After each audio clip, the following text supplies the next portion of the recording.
All right, welcome back. My name is Dr. Spencer Erickson with Tempe Chiropractic, and this is the Life Without Fear podcast. What we're going to do today is I'm going to review my new favorite book, which is Allen Carr's The Easy Way to Quit Emotional Eating. Now, it may not look like it, but I'm an emotional eater. I know I'm a small guy. I've got a very small frame, and I'm not really a fat guy. I'm not a big, huge guy. And so people assume that when I talk about this stuff that it's with hyperbole or that, I don't know what I'm talking about. I am, however, a 46-year-old male, and I suffer from the same, problems as a lot of other 46-year-old men. Mainly that I've started to pack on a little padding around the belly. Now, yes, I still have a very small waist, and so I'm able to hide it really well, but the love handles and the padding up front, I just haven't really liked that much. It's different than what it was when I was in my late 20s and early 30s. And to me, it's not acceptable. And so if there's something that I can do about it, then I want to do something about it. And so I've been doing some research. I think I've talked about maybe intermittent fasting before. I have done intermittent fasting for a couple of years now, maybe, 2 years and change. And it's done really, really well. What I've decided, though, is that I just eat too many calories. When I do eat, it's just too much. So even if I skip breakfast, then a couple hours down the road, I start to eat again. And I'll usually eat a very large meal for lunch and then another very large meal for dinner. And so that hasn't been enough calories to make any difference. Now, when I stopped doing intermittent fasting and I started eating breakfast and I continue to eat large lunch and large dinner, well, that doesn't help anything. And so I actually start putting on weight even faster.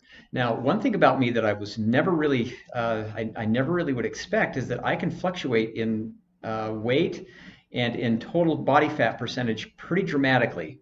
My highest, I was probably 15 to 17% body fat, which again, for me, I'm a slender frame, I'm small. I am quite muscular though, but all my muscle is very lean, but I can hide fat really well. And so especially around the midsection, which is where I tend to put it on, midsection and then the face. So if I had one of my friends tell me recently, you've been losing weight, you look thinner in your face, and I'm like, oh no, that's exactly what I don't want. But that's kind of what the way it works for me. So I decided to do some research, and I started looking at some different books because I'm very much that's how I learn. I learn through reading and listening, especially to audiobooks. And so I've usually got one or two or three self-help books going all the time, in addition to the other stuff that I do, scriptures and that kind of stuff in the mornings. And so, because I do a lot of that audio as well, even though I do read, I set aside some time to read a physical book as well in the mornings. But this particular book by Allen Carr is The Easy Way to Quit Emotional Eating. Now, I really like this because I heard about Allen Carr's books on a Joe Rogan podcast when some comedian was talking about quitting drinking. She said she read the book and she's never even had a desire to drink again. And I thought that was really, really interesting because we talk about this addiction mentality, this addiction kind of paradigm. It's really, really hard to break an addiction. And so what, information could I intake that would help me remove an addiction? Because I believe that I am addicted to food. I love food. I love comfort food. I love eating. I'll eat just to eat. And so that's how I get a lot of calories. Plus, I love every bite because I love the taste of food. And so going through and wanting to make a change like that, that's what I decided to. So I looked into him. And there are some other things. There are some other books I'm gonna do in the future as well, because it's not really the book itself, and it's not the food. The problem is not the food. And that's really the important thing that they get across in the book. Now, first of all, I highly recommend the book. If you want to just go out and start it right now, that's what I recommend. I don't even recommend listening to me about it if it's something that you want to pursue. Just order the book either on paperback or whatever, or audiobook, and just start going through it because it makes a ton of sense. And I really, really enjoyed reading it. I remember I went on a 6.5 mile run, and I listened to it the whole way up and the whole way down. And it was really, really good, informative to me, because what it does is instead of teaching you that there are good foods and bad foods, and there's sugar and fat and calories, and we already know that stuff. Did you know that you already know that stuff? Fat's not as good for you. Protein's good for you. There are a lot of different things we already know. This is not to convince myself of any of that information. That stuff I'm already well aware of for many, many years. And so, how is it though that people can make a change and actually change their life just from reading a book? And it's very interesting, really, what it comes down to. And so, I don't want to divulge everything in it because there's a certain order in which you need to receive the information, because you need to process it and it needs to make sense to you for you to say, you know what, I really don't need this anymore. I just don't need it anymore. I believe this is harming me more than it's helping me. Now, as a spoiler, I am going to kind of let out of the bag the underlying premise. And that's that the reason that we crave things is because, well, we obviously have a reward center in the brain. The reward center of the brain that's where our addictions really get held onto. We have a stimulus that the brain loves, and so it says, I want that again. And so it's going to incentivize you to chase down that stimulus again, whether it's food or whether it's drugs or alcohol or pornography or online gambling. It doesn't matter what the addiction is. Your reward center is going to hack you, and so it's going to make you pursue whatever it is that gives that the stimulus that it wants. Now, I don't know if that makes sense. Hopefully it does. And so really the core understanding is that I don't need the food to make me feel better. The food, taking in the food that I know is bad for me, is causing the problem, not the relief. And so we often think that, yeah, let me just go eat that ice cream. It's going to make me feel better. No, that's what's causing the problem in the first place, is your desire to have that. And so once you see that for what it is, that's your body hacking you and getting you to do something that you don't even want to do, because you know how you feel when you eat that garbage. I like ice cream, and I'm not saying don't eat ice cream, but if you're doing it strictly for comfort, then obviously that's the wrong reason. Same thing as any other addiction. If you're going to go to drugs or alcohol or gambling or pornography or whatever, those things it's all the same thing in the brain. It's activating the reward and pleasure sensor in the brain. And so your brain is making your body do what it wants to. And as soon as you understand that, it's like, oh, well, I don't want to be a slave to my brain. I want to be the one in charge. So I highly, highly recommend it. The way that they go through it now, the Audible version is really interesting, because it's a little English gal, and so you can tell it's an English author because he talks about sweets and sweet shops and that kind of stuff. And so it was a very entertaining listen for me. And the physical book would be really nice because you can make notes and stuff in it. And I plan on going through it again, because I typically do that. I'll wait 2 or 3 months and then go through a book again that I find particularly valuable. But I see people come into my office all the time who are not happy with where they are physically. A lot of that it comes from self-esteem and those kinds of things. And I know that there are people in my office who want to lose weight, and there are people who get on that treadmill where it's just, yeah, I had willpower and I fought really hard, and then the weight dropped off, and then I was like, oh, good, I can reward myself again, and they start packing it on. Usually they end up heavier. And so if it's a weight thing, fine. If mine was not a weight thing, I wouldn't mind being a little bit heavier. Since I'm such a small guy anyway. I ended up losing weight as the pounds have fallen off of me, or as the fat has fallen off of me.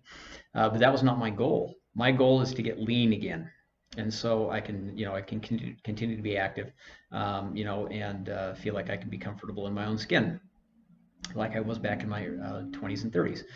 So that was my impetus for wanting to make the changes. But the really interesting thing about it is that it doesn't just apply to food. If you take the same things and apply it to other areas, that we have addictions, that we have these predispositions to go and chase down this particular thing because it gives us comfort, then we can apply the exact same reasoning. That stuff is not the cause, it's not the cure, it's the cause. And so once we realize what it is, and see it for what it is, then it's, that's masquerading as our reality, where in reality, we hate ourselves when we do those things. I don't like it when I go to bed and my stomach hurts and I've eaten too much, or, whatever other thing that the addiction is, whether even if it's caffeine. It's like, oh man, I drank another Coke today. now I can't sleep, or now I feel really bad, because that was my goal, to stop drinking caffeine. And so there are lots of different ways that this can be useful information. And so, and I'm going to go into more detail with another book that I found very, very informative later on. But that's my new favorite book, is Allen Carr's The Easy Way to Quit Emotional Eating. So I'll put a link to the Amazon page down below, and check it out. It's really, really interesting, and it will change your life if you want it to. If you want to stop this cycle of particularly with this book, eating a lot, feeling bad about it, feeling like you're a failure, feeling like you can't get anything done. No, you're doing exactly what you've chosen to do. You just have to give yourself the proper motivation to make the decision easier, and not rely on willpower, because willpower is great, but there is a finite amount of it. And that was interesting research as well. And so we eventually run out of willpower. It's a real thing. We only have it's like a gas tank of willpower that we get once every day or every week or whatever. And so, yeah, highly recommend checking that out. Now, I'm going to step away from that for a minute, because I think I want to address a couple things. This pandemic has been going on a long time, and I get a lot of questions. Now, this may get me kicked off of YouTube or whatever, or disciplined or something like that. But I've been asked a lot, because I'm a natural health care provider, about this vaccine and about the coronavirus and about breakthrough cases and all that kind of stuff. And so there's no real easy answer to all of this. People have made it really, really easy, saying 100% do this, 100% don't do this. But I think there are more nuanced ways to approach this. And so, in particular, I've had people come up to me and say, "Okay, I am a member of the predominant faith in the region here in Utah," and so people will come to me and say, "Yeah, what do you think of the First Presidency's letter, advocating for people to get the vaccine?" And my go-to answer a lot of times has just been, I appreciate that that's their opinion. I had a conversation this last Sunday with a gentleman. And this is not the first time I've heard this, and it brought my mind back to other conversations that I've had previously. But this particular guy, he came up to me and said, "So what are your thoughts?" And I said, "Well, what I just told you." And he said, "There's a gentleman that has been very interested in this, because he doesn't feel like his health is good enough to take the vaccine." Now, there are people where that is absolutely the case. It needs to be done on a case-by-case basis. And so this particular other gentleman sent a letter to church offices, addressed to the First Presidency. And the response that he's gotten, and this is similar to other responses that I've heard, is that instead of relying solely on the letter that the First Presidency sent, they counseled him to review the prophet's counsel and basically his guidance to start seeking personal revelation. And I thought that's a really great, inspired answer, because this is not there are mass vaccination campaigns going on, obviously, a lot of propaganda, and that's what it is. Propaganda is not necessarily evil, but that's what it is. When every news outlet, every celebrity, every talking point is all about pushing this thing, that's propaganda. And so there's a huge propaganda campaign going on pro-vaccine. And so getting to the point where socially it's unacceptable to be unvaccinated, socially people feel good about bullying other people into making a decision that they don't feel is right for them. And so we have to take a lot of that information into consideration. Now, I pulled up, in fact, I'm going to see, shoot, I don't know where it went. Okay, so I pulled up President Nelson's talk. Now, this is actually, I'm filming this right before General Conference Weekend, October 2021. It's October 1st today. Go October. But this was given to us in April of 2018. So this is his very first address, I believe, as the president of the church. And the talk is called Revelation for the Church, Revelation for Our Lives. Now, what he says is, our Savior and Redeemer, Jesus Christ, will perform some of his mightiest works between now and when he comes again. But in coming days, it will not be possible to survive spiritually without the guiding, directing, comforting, and constant influence of the Holy Ghost. Pray in the name of Jesus Christ about your concerns, your fears, your weaknesses. Yes, the very longings of your heart. And then listen. Write the thoughts that come to your mind. Regardless of what others may say or do, no one can ever take away a witness born to your heart and mind about what is true. I urge you to stretch beyond your current spiritual ability to receive personal revelation. Now, this, I think, is the most important part of this. He says, I am optimistic about the future, but I am also not naive about the days ahead. We live in a world that is complex and increasingly contentious. The constant availability of social media and a 24-hour news cycle bombard us with relentless messages. If we are to have any hope of sifting through the myriad of voices and the philosophies of men that attack truth, we must learn to receive revelation. Now, I'm not accusing anything of being necessarily philosophies of men that attack truth. Both sides could use the same argument against the other. And so that's not what I'm advocating here. What I'm advocating is that every person needs to take this as an individual. First and foremost, my policy is personal medical freedom. If someone's going to try to force something on me medically, that's when I'm going to start fighting. If I have the option to do it, great. Then I will make the decision that I feel is best for my family and myself.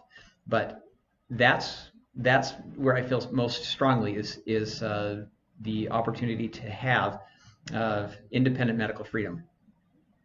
And so when I see stuff like this and when I hear from other people, it doesn't really matter what my opinion is. So to anyone else, at least, it's only to myself. Now, I've gone to great lengths to inform myself. I know a lot of the science behind how the vaccination works. I understand. I've taken a lot of science courses. I'm a chiropractor, but that doesn't mean I don't know science. And so what we need to do is understand and continue to work to understand the benefits and the costs of every intervention, and feel out if those things are right for us or our families. As we try to navigate this crazy world, and this is a crazy world right now. So that's kind of where I stand on that. Now, this is the first information that I'm going to publish with my opinion about coronavirus, anything to do with the coronavirus or the vaccine. So if you have questions, if you have concerns or critiques or criticisms or anything else, please let me know. I'm open to those things. I'm open to an honest discussion about truth and about real science. So anyway, I'm going to leave it at that. I hope you have a great day. And if you need to contact my office, real easy to find. Number's 801-762-6940. You can also email timviewreception@gmail.com for an appointment. If you need to get in touch with me, my personal email is drspencererickson@gmail.com. Or you can just leave a comment down below. Anyway, I hope you have a great day, and we will talk to you soon. Thanks.